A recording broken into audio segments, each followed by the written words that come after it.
So in this question they are saying a VT graph is shown in the adjoining figure. So we have a respective figure and it is a velocity time graph.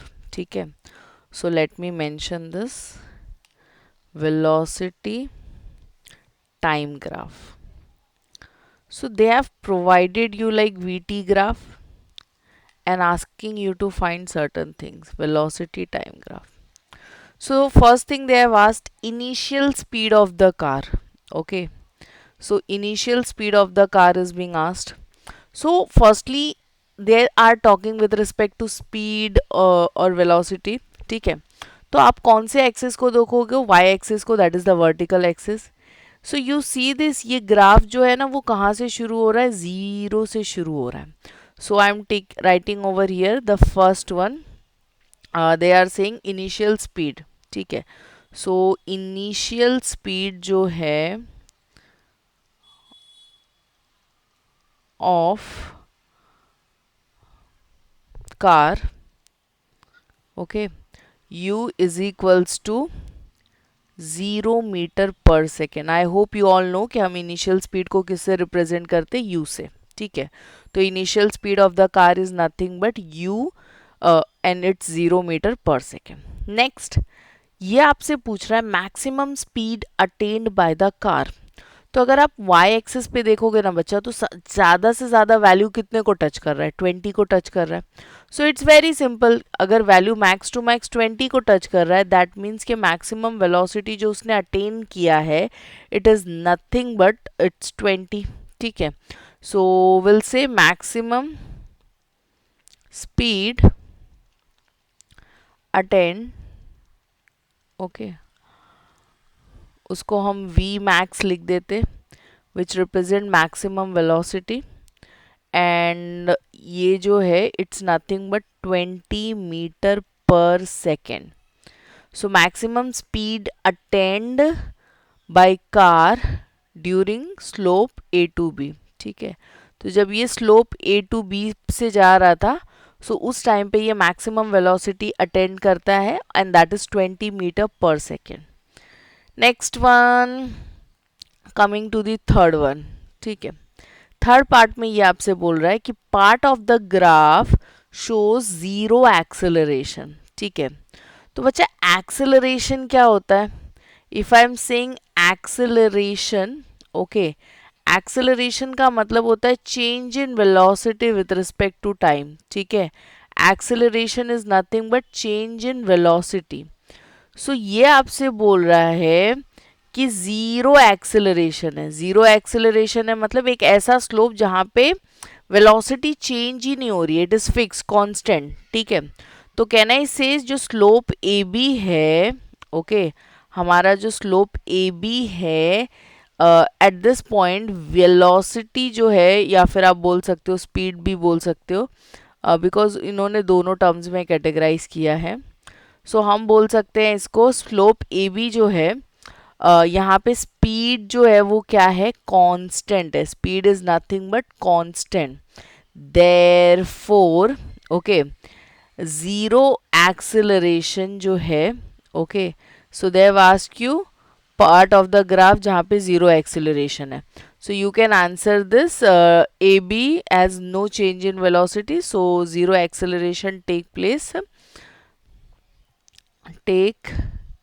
Place at slope AB as there is no change in velocity, वो already हमने mention कर दिया है.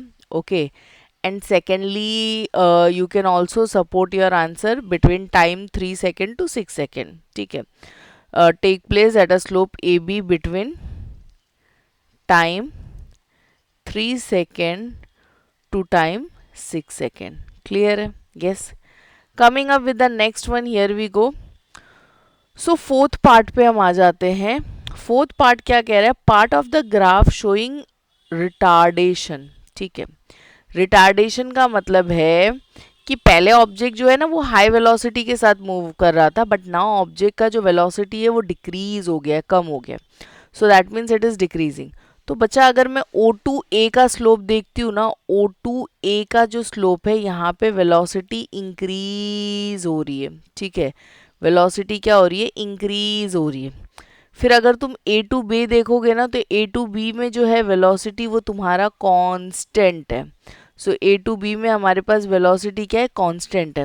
तो क्या मैं बोल सकती हूँ देयरफॉर बी टू सी जो है, यहाँ पे हमारी जो वेलोसिटी है it is being significantly decreasing. ठीक है, तो कहाँ पे डिक्रीज हो रहा है, बी टू सी के बीच में ये क्या हो रहा है, डिक्रीज हो रहा है। So yes you can answer the slope shows constant acceleration. Okay, sorry not acceleration, उसने हमसे यूनिफॉर्म रिटार्डेशन की बात की थी। So the slope shows uniform retardation, okay, between time 6 second to time 8 second. Okay, तो टाइम 6 सेकेंड से 8 second के बीच में हमारे पास क्या दिखाई दे रहा है, uniform retardation is being shown which is a slope B C. ठीक है, तो you can also mention that is slope B C. Clear है? Yes. Now finally approaching to the last part of this question, so let's have a look. So I am moving to the fifth part. They are asking you to cover the distance in the first 6 second. So if you observe first 6 second, तो ये region है ना बच्चा, ठीक है, एक triangle है इस रीजन में और एक क्या है, रेक्टेंगल है। Why we are bothered about triangle and rectangle, because अगर आपको डिस्टेंस चाहिए तो वो जो स्लोप है उसके अंदर जो भी एरिया आ रहा है वो आप डिटरमाइन कर लो, आपको क्या मिल जाएगा, you will get the distance easily. Okay, so हम क्या लिखेंगे, distance travelled, okay, by car is like in time period of what, in first 6 second, आप लिख दो इधर, in first 6 second is equal to area of trapezium, you can say O A B D E O। ठीक है, trapezium I can understand वो एक side नहीं है, यहाँ पे हमारे पास एक स्क्वायर और एक ट्राइंगल है। सो आप बच्चा पहले दोनों का एरिया निकाल लो। एरिया ऑफ ट्राइंगल क्या होता है, half into base into height, plus area of square क्या होता है, लेंथ इंटू ब्रेथ होता है। अब वैल्यूज को वैसे ही रख दो, हाफ एज इट इज। अब let me help you over here. So यहाँ पे अगर आप देखोगे तो बेस कितना है, 0 to 3, तो यहाँ पे वैल्यू कितनी आ जाएगी, 3 की। हाइट कितनी है, 20 है, so over here the value will come as what, 20, plus length into breadth. ठीक है, लेंथ को ब्रेथ से क्या करना है, मल्टीप्लाई करना है। सो ये स्क्वायर के लिए ही है। लेट से 3 to 6, तो यहाँ पे कितना आ गया, कुछ 3 आ गया। What is the breadth, 0 to 20 जा रहा है, तो into how much, 20। Now simplify all of these, you will get the answer. Can I say 2 1 जा, और ये कितने जा, 10 जा। सो 3 10 जा कितना हो गया, 30, एंड 6 2 जा कितना हो गया, 12, सॉरी 3 2 जा कितना हो गया, 6 60 इंटू 10 इज नथिंग बट ये हो गया 60। तो टोटल जो वैल्यू है हमारे पास डिस्टेंस का, can I say this will be nothing but what, 90 metre. Clear है? सो यहाँ पे वो हमसे क्या पूछ रहा था, distance. So total distance it would travel is nothing but the 90 meter.